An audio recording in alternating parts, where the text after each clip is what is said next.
Hello. You wanted to join the Lyceum today? Okay, great.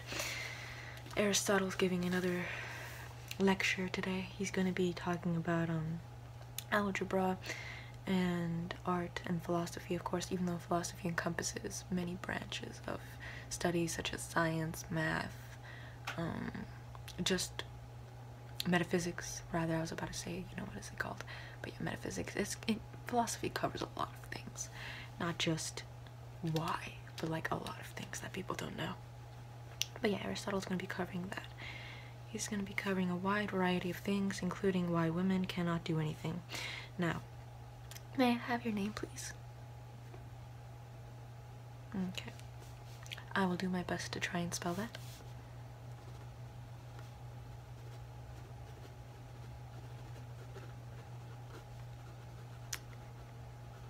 And you are in fact a male, so you are allowed in. Okay. Now, what is your role in society? Are you a common folk? Do you have any title? What is your position?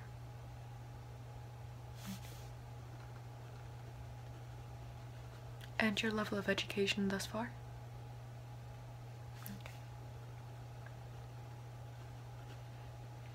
Well, the courses are set out as thus.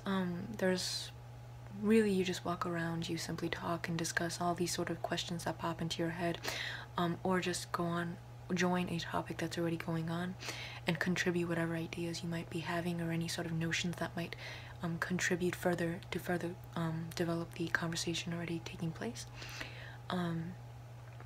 Socrates was an example in the sense that he would just walk around and discuss all sorts of matter with his pupils, and then who was involved, Plato, and Plato did the same with his pupils, and then Aristotle was one of his pupils, so he ended up, you know, doing the same after that as well. Although Aristotle was the one who further developed the Lyceum and, you know, schools of that nature.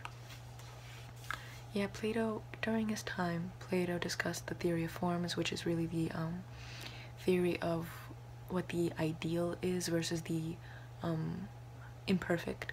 So basically everything that we see now, when we are aesthetically pleased by it, that means it is close to perfect form. However, if something is not pleasing to our eyes, that means it's far away from a perfect form, I believe, something like that. But that there is no such thing as the perfect form in this reality, because it's on another plane. That's when he delves into the metaphysics, and, you know, the people take it as a theological conversation, and I think one of his topics in regards of that ended up kind of spawning the, like, basically I think it was him who said the good, the righteous, or something like that, and it was like kind of, it was, something that had to do with a triangle, basically, a triangular sort of phrase that became quite popular throughout history. Yeah, you can just chillax, you can relax, you can ponder about, or wonder even, wonder and then ponder about different sort of topics that concern you. You know, you can just sit on the steps of the stairs, as long as you're not blocking, you know, anyone else's pathway, and simply think about or brainstorm certain topics, think about them. If you end up developing an idea that is quite original or one that hasn't been discussed about, you can start talking about it with someone else who might take an interest in it. If they don't, just find someone else until you do, and then you can continue discussing it, and if it is important enough or interesting enough, one of the big time philosophers would discuss it with you, maybe even Aristotle himself. We have many philosophers partaking of the Lyceum. It's really just a congregation of thought coming together. Aristotle's a bit of a jerk, to say the least, but that doesn't cancel out all the knowledge that he has and all of his analytical mind matched with his lack of boundaries when it comes to thought. He is quite ahead of his time in certain aspects, but quite behind his time in others, but I guess it compensates. And then obviously Socrates, who's my favorite. Like, that guy is just a party, like he's a party animal, let's be honest. Socrates over there just being like, why? Why? But why? Like, he was a child.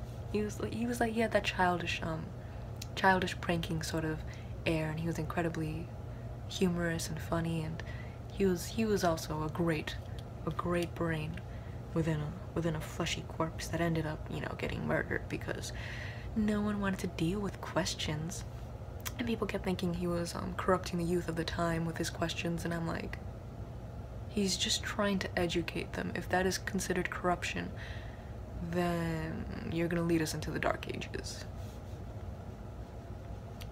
Okay. My apologies, I started ranting. I forgot to ask you the rest of the questions. Now, I already asked you that. What is your role in the sense of family? Are you a father yet? Are you single? What is your demographic? Okay.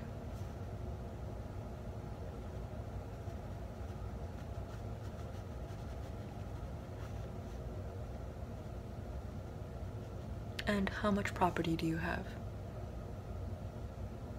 Okay.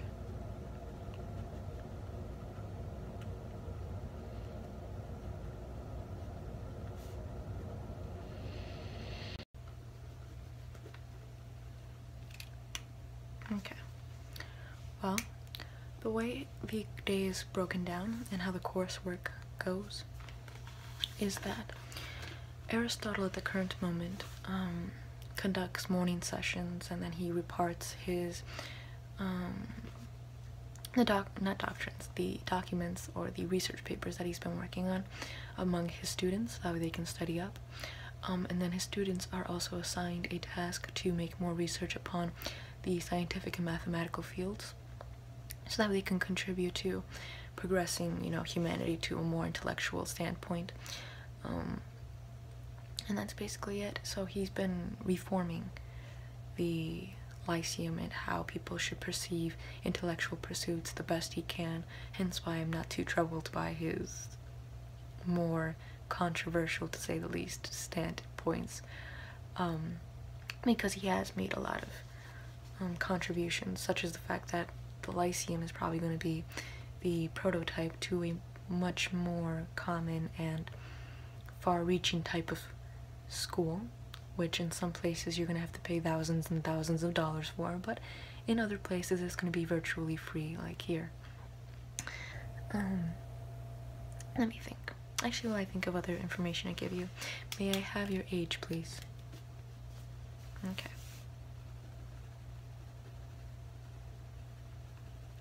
And with what field of philosophy are you interested in, such as the arts, science, math, metaphysics? What piques your interest, basically? Okay. And what field in specific within that one? Because we have zoology, biology, anatomy, even though that's biology, but zoology, biology, botany,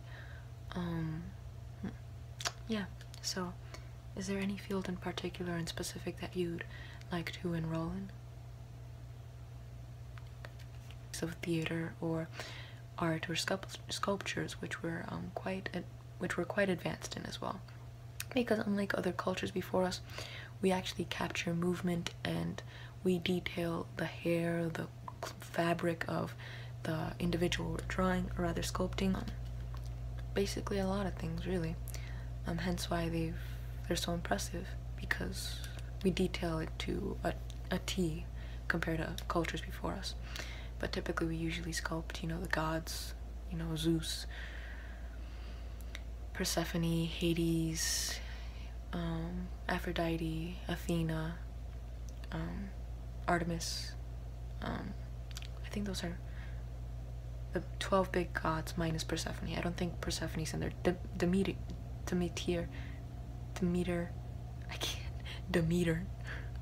I can't pronounce her name correctly.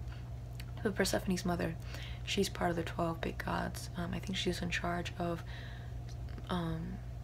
harvest and not fertility, but harvest, grain, you know, sort of natural agriculture in general, basically.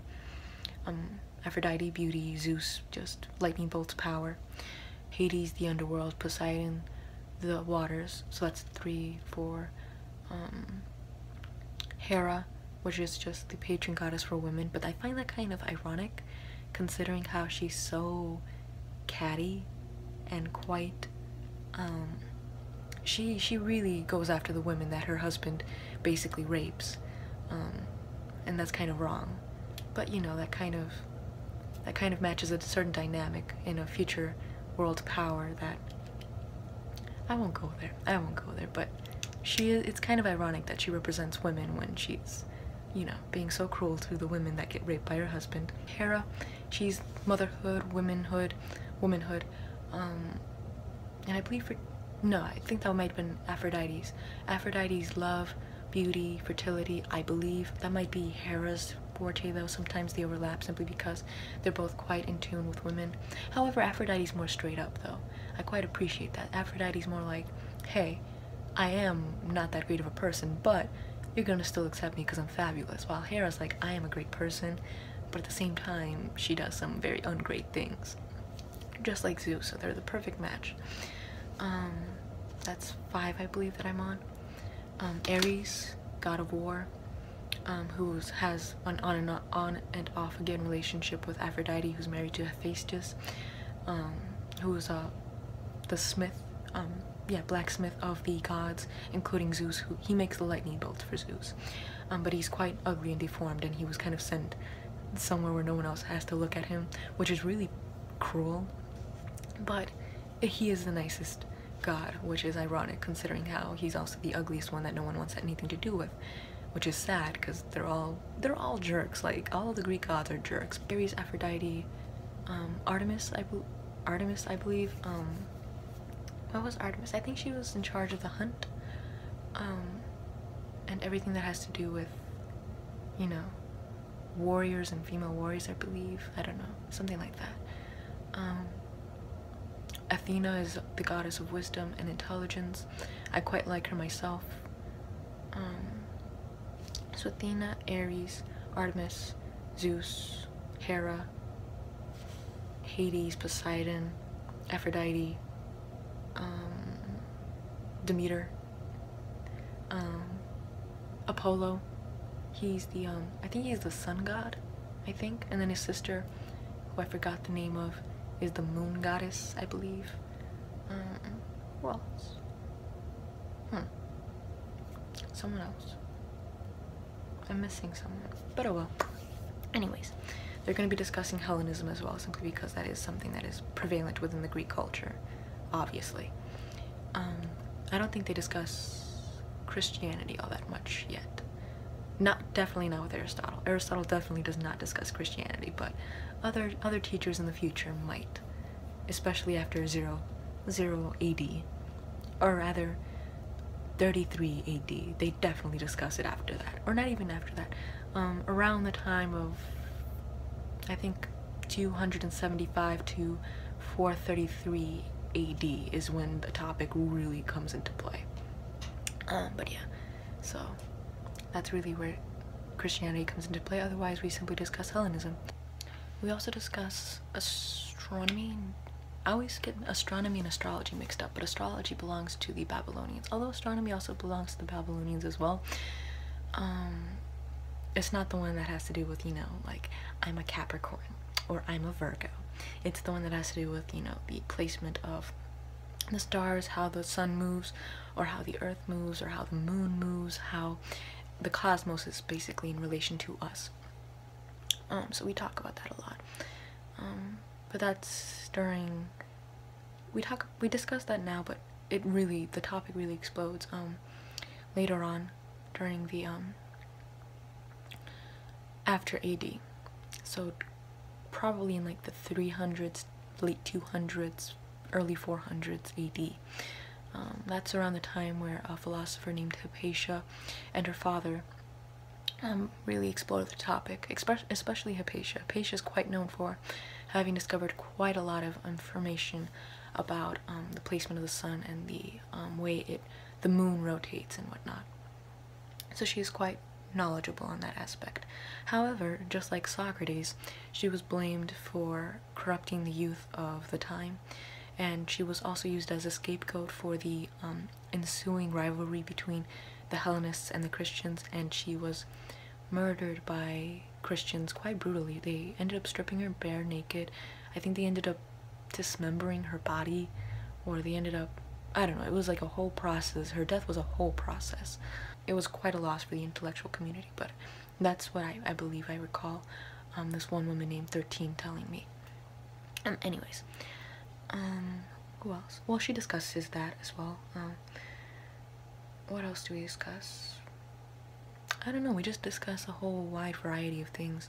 There is no limits, there is no repercussions. You can discuss whatever you want as long as it's productive and, you know, in pursuit of something. Like if you start discussing, you know, how you want so-and-so to get together with so-and-so, then obviously you gotta move along. But if you're contributing thoughts or abstract ideas into the conversation, even if it's, you know, not going to be important enough to progress anything, if it's interesting enough, they'll still go along with it. So, give me one more moment. I'm simply going to be jotting down some notes. I simply want to take account of how your physical aspect is so that way I can register you into our books. Aristotle is famed to be having his own personal library. I believe it's the beginnings of the Library of Alexandria. I don't know though, can't say for sure. However, I believe that the Library of Alexandria was truly top 10, one of the biggest tragedies of humanity, because had it not burned down, imagine how far ahead we could have progressed, how quickly we could have evolved technologically and intellectually. But no, Julius Caesar just had to accidentally burn it down. So that's why I'm not a big fan of Julius Caesar. Like, you burned down the Library of Alexandria. How big of a mistake could anyone possibly make? Like, all of that knowledge, all of that information from all the philosophers accumulated in there, lost. It was like a Google building, like ancient Google, and he burned it. Oh, it sucks. But anyways, that's in the future. That's I forgot, but I know it's not AD, but it's close to AD. It's like 33, not 33. Like 40s BC, I think. Somewhere in like the 40s, 50s, or 60s BC, somewhere in there. I'm thinking more 40s or 50s though. I'm thinking that. Anyways,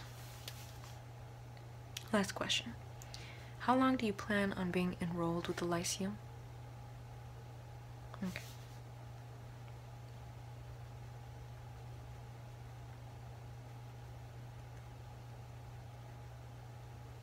And how did you hear about us? Oh, obviously. They keep talking about us outside. Yeah, it's becoming quite prestigious for people to come and, you know, join us. People who accompany Aristotle in his teachings are considered men of wisdom and intellect. But really, you could do that in your own, you know, place of dwelling. You can easily think and, you know, explore abstract thought. It's just fun, and also it satisfies your social need to discuss it with other philosophers, and it also does help you progress whatever thoughts you have. But it's okay if you think about that. I mean, Aristotle encourages people to think within their own homes. They don't necessarily have to be given validation from others to continue thinking. You know, you can just think for yourself. But the people are starting to realize that this is a place of prestige, which is fine with me, because if they come here looking for prestige, at least they're gonna also enroll some nuance of a capability of thinking for themselves, or thinking in general to progress the human intellect. Oh, Sappho, that was another one. Sappho is also, well, she's not here, but her writings are here, and along with other artistic sort of people who really progress the art of literature, and also theater. So it's gonna be quite fun. there we go. You are enrolled. So congratulations, you can now attend the Lyceum. Well, now that you're enrolled with us, you now have full privilege to walk upon the grounds of the Lyceum in, you know, full free will. Although that's debated within the philosophers as well. Everything is debated within the philosophers. The existence of God, the, you know, existence of what love really means, free will, capability of thought. A lot of things are debated, but now that you're enrolled, you have the membership of going in there, and you are free to do whatever you want in there, as long as, you know, you're just contributing to productive thought. But other than this, are there any other questions you might have for me? No? Okay, excellent. In that case, have a lovely day. Or why would I ask you to have a lovely day? Why would you want to have a lovely day? I'm just kidding. It's just Socrates. Anyways, have a lovely day.